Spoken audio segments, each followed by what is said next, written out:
Okay, in this video we're talking about predictive programming, where certain ideas come from, Alan Watt, and artificial intelligence, and the dead internet theory, and the way that you and I have no way of knowing for sure if what we're reading was written by a human or by AI.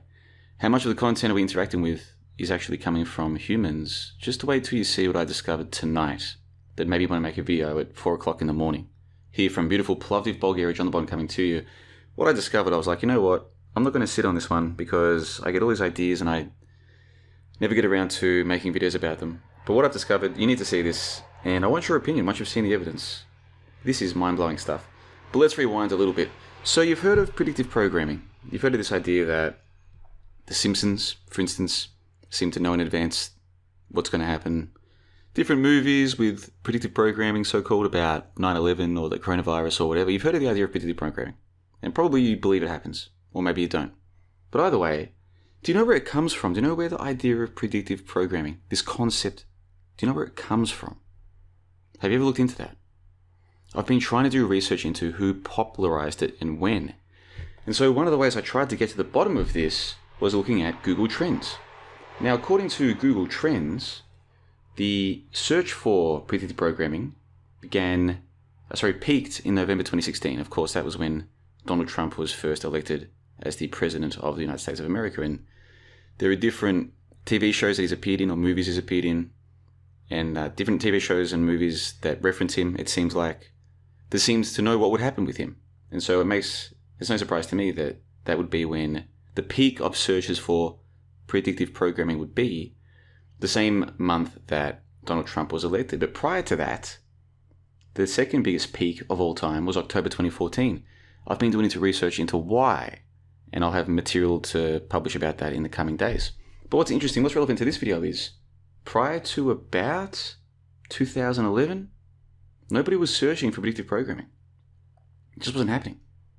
So a lot of people think that this has been a popular concept for a long time, but I mean, maybe you think 14 years is a long time, I don't know, but the point is that it really hasn't been a popular concept, even within the conspiracy subculture, for that long. I've found some references to it from before 2010, don't get me wrong, but in terms of its relative popularity, it really only started getting popular around 2013-14, and there was really almost no mention of it, relatively speaking, prior to 2010.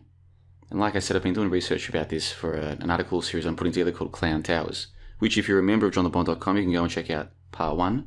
I was working on part 2 today, should have that published by tomorrow. Now, why am I talking about predictive programming? Why is this such a big deal? I was chatting with Tim Osman, the president of the Infinite Plane Society, about this topic recently. Now, he's a big believer in predictive programming. In fact, I would say he is the first and foremost preeminent expert on the topic at this point in time. On August 1, 2024, this is the guy, Tim Osman. So we spoke about a number of examples of what he calls predictive programming, but I've got a different explanation for it. This is a 1-hour podcast. Link in the comment section below. It's available for free on YouTube, Podbean, Spotify, whatever you like. It's available. So far the feedback has been terrific. But I've been trying to get to the bottom of who first popularized or who coined the term predictive programming. And I found this article from Vice. So let's scroll down here and I'll read out to you what it says.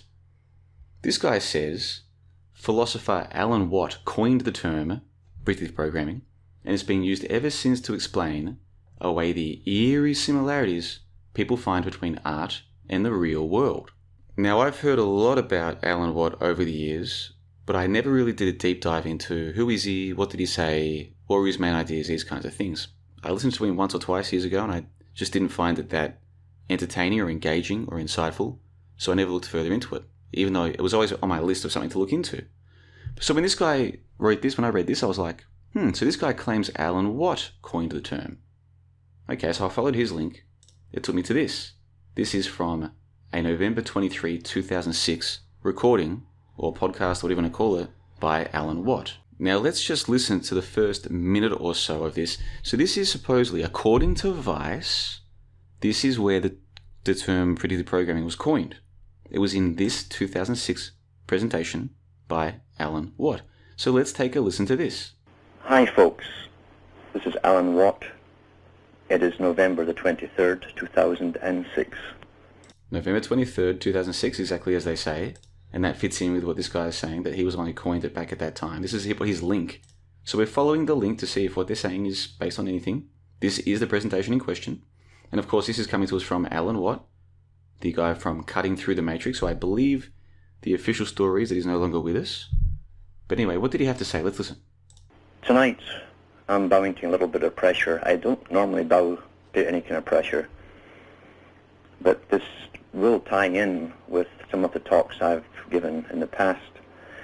And it's about the culture creation industry, how ideas are downloaded into people's minds via fiction primarily, using high drama with emotion plus crisis, a situation in a movie and drama is a tremendous method of getting points across.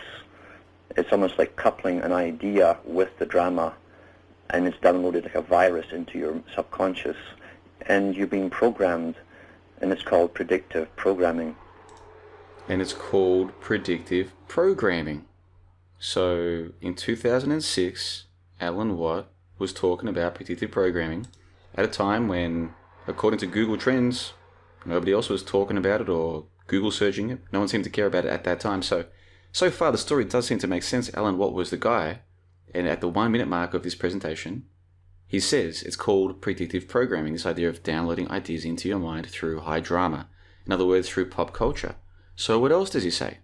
The technique is ancient, and it's an old science. Plato, in his Republic, talks about the culture industry of his own day, and how it was essential not only for maintaining control over the people by the elite, but... Okay, did you hear what he just said? It's an ancient technique. It goes back to Plato. So we're talking the ancient civilizations. Okay, you know Plato, this ancient Greek philosopher, thousands of years ago, folks.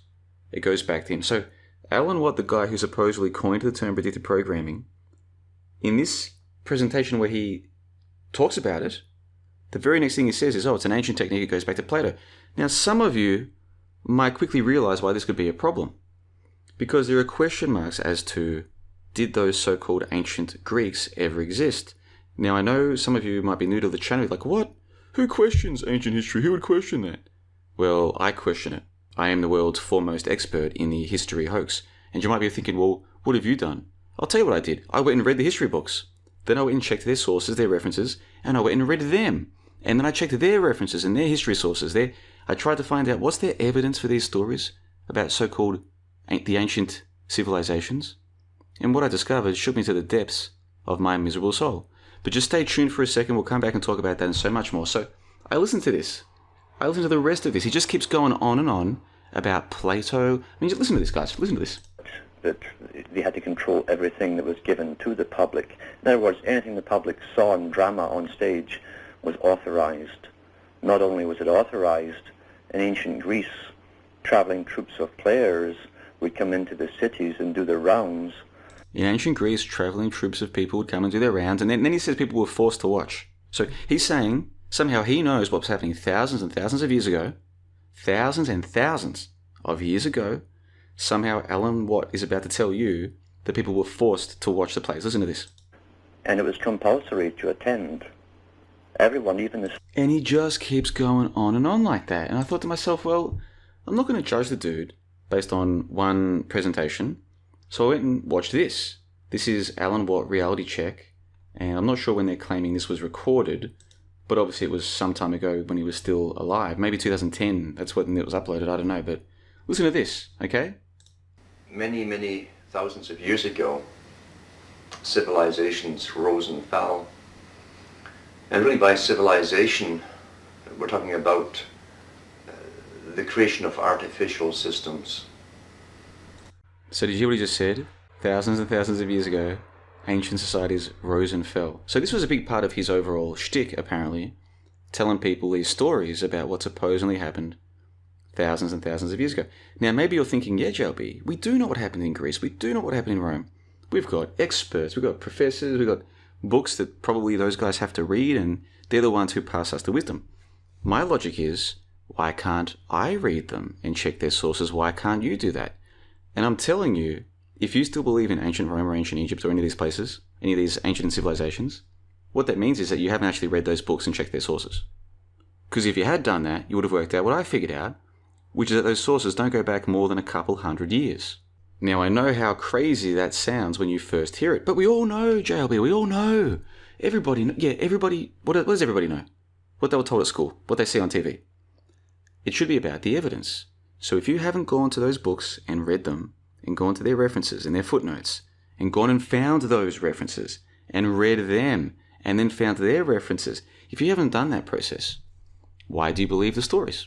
You can believe them if you want to, but you're not basing it on any of the research that you've done. They're just stories that you've been told. And it turns out the guy who was credited with coining the term predictive programming, he builds his story of that on, this is what happened in the ancient civilizations.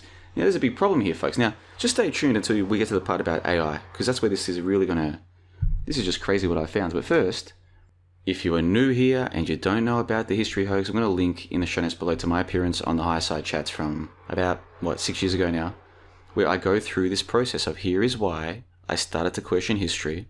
So I went and read the books, and here's what I found. This is available for free. I'll put a link to that in the comment section below. Go and check it out if you're interested. If you prefer to read rather than to listen or to watch, I've got this article available for free at johnlebon.com where I go through this history hoax process. Why do I say that history is a hoax? I'm not saying for no reason. I've got the evidence. I spent literally hundreds and hundreds of hours reading the books, finding the references, reading those as well, getting them translated where I had to so I could read them. And you know what I found? That history doesn't go back more than a couple hundred years. And this is a very big deal, in my opinion. I do understand, though, that for a lot of people, they don't care about evidence or references. All they care about is stories. So what I'm saying right now, they don't want to hear it. Oh, but JLB, I've got all these stories about gladiators and shit. Yeah, okay, fine. If you just want stories, that's totally cool. That's what school was designed to do, actually, to turn you into someone who just cares about stories. Just believe whatever everyone else says, whatever the teacher says. Go along with the herd, go along with the crowd. That's what you were trained to be. So if that's what you are, I can't blame you for that. But for those who are here who want to base their opinions on evidence, I'm going to link to this. This is a very detailed article going through the different references and resources that I've looked at that lead me to the conclusion that history is in fact a hoax and that we do not have evidence. There's no literary evidence for human existence of more than a few hundred years, as crazy as that sounds. This is available for free. That's right. This also took hours and hours to write, but I made it available for free because I think this is very important. Now, if you're one of the members of johnlebon.com, such as the latest member, Sweet Reason, you can also check out my Tallinn presentation. I went to Tallinn last year and I gave a presentation on the history hoax, and I went through with the evidence step by step with photos, okay, and with screenshots. And I say, right, here's the book that I read. Here's what it says. Here's this reference. I went and got that book. So between the websites for the universities and the books on which their stories are based, here is what I found. It's a terrific presentation. It's available to members of johnlebon.com, including the latest member, Sweet Reason. I know a lot of you are watching this and thinking, JLB, man, like, fine, guys, I'm not really trying to change anybody's mind here. But if you got into all of this so-called truth stuff, because you were looking for the actual truth based on actual evidence, guess what? It's fairly easy to find. It just takes time. You're going to have to sit down and read some books, take some notes, find some references, do some searching. Most of these books are available online as PDFs. All you've got to do is read and take notes. Just do actual research and put in the time. Now, a lot of people are like, oh, JLB, I don't have the time. Okay, fair enough. Guess what? I do have the time. This is what I do. I read, I take notes, I study. That's how I came to these conclusions. And I share my content. Go and check out the links in the show notes below. Now let's get to this really crazy thing. So another reference that I found when I was trying to find out who coined predictive programming is this from Quora. You've heard of Quora, if you're familiar with Quora. Now take a look at this. One of the answers that was given was by this guy called Thought Thrive, okay? And I read this. He's like saying, predictive programming. Let me just zoom in for those of you who are reading along at home. Predictive programming refers to the theory that mass media, such as movies, television shows, and books, are intentionally designed to subtly introduce future events or ideas to the public. Proponents of this theory believe that the media is used as a tool for conditioning and shaping public opinion, preparing individuals for future events or societal changes. Blah, blah, blah. This theory was popularized by the late conspiracy theorist and author Alan Watt, who argued that the ruling elite use media as a means of psychological manipulation and control. Which, by the way, I agree with that. Whoever runs the show is using the mass media for mind control. The issue is that We do not have evidence that goes back to ancient civilizations. That's part of the mind control. Part of the mind control is to have you believing that there were ancient civilizations. So anyway, I read this, and I was reading through this, and I was like, this reads like an AI. This reads like AI, this thing to me. Now, I'm not going to read this whole answer to you now because time is of the essence, but I read through this and I was like, this seems like an AI written text to me. So you know what I did? I went and clicked on this Quora user's username, and look what I found. So the guy who wrote that response, Robert A. Levinson, PhD, supposedly, he's an AI, ML expert and researcher. ML is in machine learning. So I read this and I was like, okay, this reads like AI to me. I've been doing some study into AI recently. I'm like, this just reads like AI, very strange. Well, the guy who supposedly wrote it claims to be an AI ML expert and researcher. Now take a look at this. He gave an answer to a question 2 hours ago, 8 hours ago, on Tuesday. He's given a lot of these answers to these different questions on Quora. Answers that are like this, these detailed answers, well structured, talk about the topic at hand and the background and the context, and they finish by saying good luck. Now, I want you to tell me, what do you think? I think this is an AI. It might have been an AI script written by this guy, like there might actually be a Robert A. Levinson, PhD, who wrote the script. But the thing that's given these answers, in my opinion, is AI. It even says it there. AI, like what are the odds of that? And so I'm coming to the conclusion that most of the interactions that I have on the internet, I can't prove the exact proportion, but a large bulk of them are just AI bots, AI scripts, and I think it's the case for you as well. I think when you're scrolling through Twitter, or when you're reading through different feeds on whatever social media you're on, if you're on Quora or any of these places, there's a very good chance, whether you realize it or not, you're interacting with the bots. Not only that, but if you were to go to Quora or to Reddit or these other places and say, hey, I listened to this guy, some crazy guy from Plovdiv, he was saying that if you read a history book and go to its references, find those books and read their references, and then find those books, if you follow this process, it only goes back a couple hundred years and then there's nothing. I think that's crazy. What do you think? The responses you get will be, yeah, he's crazy, we definitely have the evidence, don't worry about it. And they'll be written by bots. And so this idea that Alan Watt was cutting through the matrix, no, I think it's the opposite. I think he was keeping you in the matrix by telling you these silly stories about ancient civilizations. So he might have had some good information. I'm not disputing that there was some good stuff in there. This idea of mind control and mass media being used for that purpose, yeah, great. But if he's basing that story on what was supposedly happening thousands of years ago, you see how he is keeping you in the matrix. In fact, I'll go one step further. I think most people want to stay in the matrix. And I don't blame them for that. Who wants to break out of that and realize that this entire reality that we live in, all the stories that people have about where we come from and where we're going and why we, all bullshit. Who really wants to break free from that? And who wants to be different from everybody else? If all of the other so-called awake people, the truthers, if they still believe in ancient history, if that's one topic that just doesn't get questioned, then for you to go against that, you're going to ostracize yourself from the other so-called awake people, the other truthers. I should know. I get attacked by so-called truthers all the time. All the time. They hate me. Why? Because even though they've broken free from some of the stories, such as the so-called shootings and bombings, whatever, they haven't broken free from the matrix, the idea that there are ancient civilizations that we know about somehow. How do you think that happens, by the way? Well, you think your grandma got the story from her grandma about ancient Egypt, but her grandma got it from her grandma, like it just goes back thousands. You think it was passed down? No. There's stories in books, and who supplies the books? Who provides the books? Who funds academia? Where do these stories come from? Well, guess what? I've got the evidence, I've got the documents.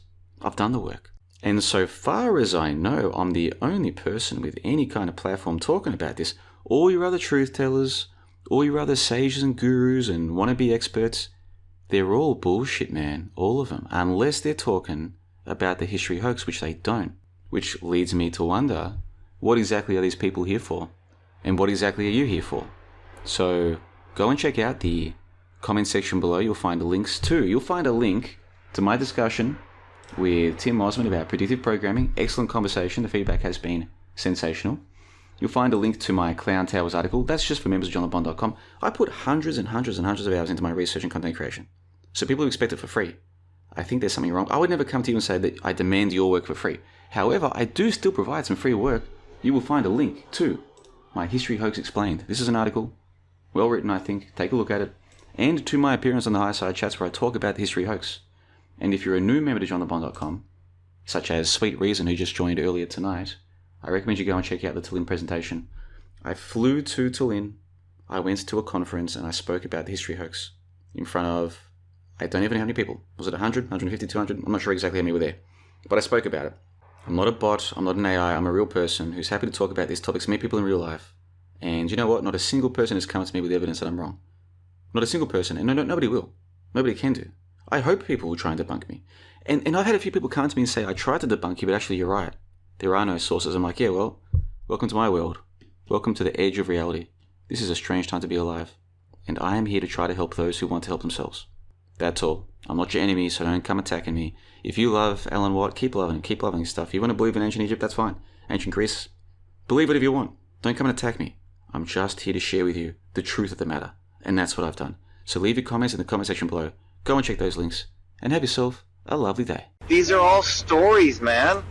Don't you get it? Was that a real question or was that soundboard? There's a lot of viciousness that goes on at certain times. We've got a lot of negativity here. Yeah. No. You're wrong. I don't want to be correct on this one, but unfortunately I am. Sadly, I agree. But you say these things as if they're facts, and I just don't see anything that would qualify as evidence. Your fridge is actually informing the government on what you're eating. What are you talking about now? When you drink vodka, you just sound like this sad, lonely idiot. We have no one. You have no one. I have no one. Dad has no one. We're all lost. We're all lost in this world. Come on. Let's have some compassion. Yeah.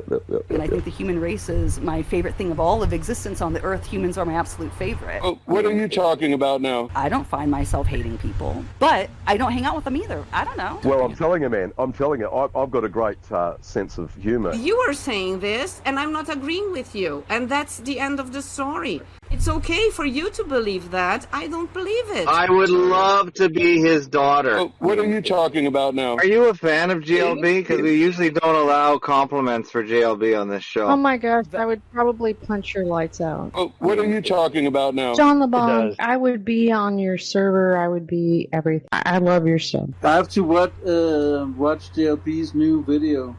I have to watch it. Yeah. It just gets mad. It's madness. Just deal with it, man. You like being that dog. You like being that tough guy. Was that a real question or was that soundboard? I need you to walk into that closet naked for 3 days. No. You're a corpse. Yeah, you're a spiritual corpse. You might as well be a meat puppet walking around. Yeah. This idea that they all like to piddle on one another, are you aware? Was that a real question or was that soundboard? Like, they'll lead us off on a merry dance, mate. We're halfway down the garden path already. So he owes you money. Well, I was seeking to be, I didn't want to insult the guy. I would like to give a shout out to a drunk JLB. Very sentimental. He kept saying, man. It was funny. It was cute.